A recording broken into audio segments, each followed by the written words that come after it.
Bonjour, nous allons vous parler de la translation. Commençons par les notions de base. Tout d'abord, vous aurez besoin d'une flèche de translation qui vous sera déjà donnée. La flèche de translation est représentée juste ici. Celle-ci va déterminer la longueur, soit la distance, le sens et la direction de votre translation. Ensuite, vous allez devoir tracer des droites parallèles à la flèche de translation. Vous aurez donc besoin d'une règle et au besoin un équerre.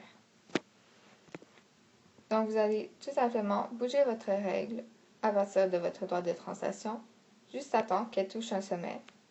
Et à partir de là, vous tracez votre droite. Donc, avec cet exemple-là, vous devrez vous retrouver avec des droites comme celle-ci. Et voilà. Ensuite, vous allez devoir rapporter les mesures de la flèche de translation sur les droites parallèles. Donc là, vous allez devoir mesurer votre droite. Par exemple, si celle-ci mesurait 5 cm, vous allez rapporter cette mesure à partir des sommets et non au début de vos droites. Donc, nous avons nos 3 sommets ici. Et par exemple que le 5 cm arriverait ici, alors là, ce sera votre nouveau sommet, soit A' de votre translation. Et vous faites ça pour chacun de vos sommets. Ensuite, vous allez relier chacun de vos sommets ensemble. Vous finirez avec cette figure ci-contre, ce qui vous donne votre translation. Maintenant, la règle de translation qui va vous permettre de trouver les sommets A', B', etc. beaucoup plus rapidement à partir d'un plan cartésien. Donc, voici la règle. D'abord, T veut dire translation. Entre parenthèses, A, B sont les coordonnées qui définissent votre translation. Si vous ne comprenez pas, attendez un peu qu'on arrive à la diapositive suivante. Mais votre A signifie les X et votre B les Y. Donc, ça c'est de gauche à droite et lui de haut en bas. Ensuite, nous avons 2 points, entre parenthèses, X, Y, qui sont normalement les coordonnées de vos sommets. Mais cette règle fonctionne avec n'importe quelle coordonnée dans votre graphique. Ensuite, flèche, entre parenthèses, X plus A, Y plus B, qui en font le calcul de tout ça. Ensuite, pour ceux qui n'avaient pas compris le principe A et B, le A dans votre graphique va être, dans le fond, tout au X, et le B va être tout au Y.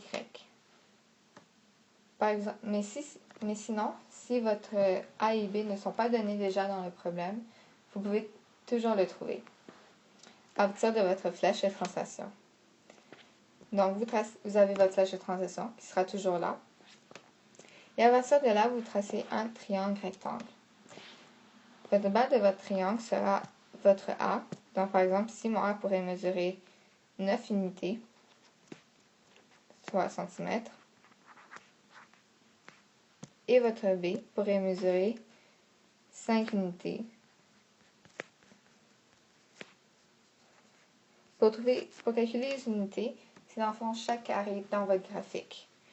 Donc, par ici, c'est pour être 1, 2, 3, 4, 5. 5 carrés, donc 5 unités. Un exemple pour m'assurer que vous comprenez parfaitement. Donc ici, nous avons notre flèche de translation. Notre A et B n'est pas donné. Donc, ici, nous traçons notre triangle rectangle. Comme vous pouvez voir, le A est égal à 6 et le B à 1. Pour vérifier, vous comptez. Donc ici, on a 1, 2, 3, 4, 5, 6 unités. Et ici, une unité. Donc, c'est exact. Maintenant, pour trouver un de nos A', B' ou C', par exemple que lui, je le nommerai A'.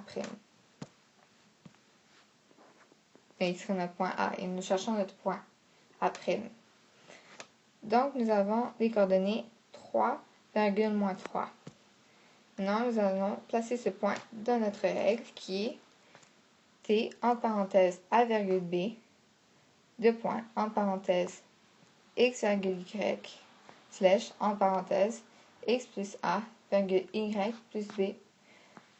Donc, notre règle deviendrait t entre parenthèses 6,1, 2 points, entre parenthèses 3,-3, flèche, dans le fond, entre parenthèses 3 plus 6, -3 plus 1, ce qui va nous donner les coordonnées 9,-2.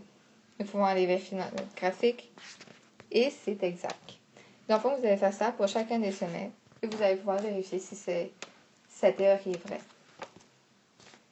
Bien sûr, il existe d'autres cas de translation, donc d'autres cas de règles. Premièrement, on a la translation parallèle à l'axe des abscisses. Donc, votre règle deviendra t, entre parenthèses a, 0, 2 points, x, y, flèche, entre parenthèses, x plus a, y. Ceci signifie que votre translation va se faire de droite à gauche.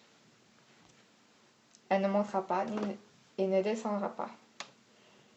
Ensuite, nous avons la translation parallèle à l'axe des ordonnées. Ce qui veut dire t, 0, b, entre parenthèses, 2 points, entre parenthèses, x, y, flèche, entre parenthèses, x, y plus b. Celle-ci est le contraire de la première. Elle va seulement bouger de haut en bas. Ensuite, finalement, nous avons la translation opposée, ce qui signifie que vous n'avez que votre figure finale et non votre figure de départ. Donc, si dans un problème, on vous demandait de trouver la figure initiale, vous allez devoir utiliser cette formule, qui est exactement la même quand vous cherchez les points de la figure finale. La seule différence est que t devient moins et que le calcul ci-dessous est x moins a, y moins b. Merci, c'est tout pour aujourd'hui.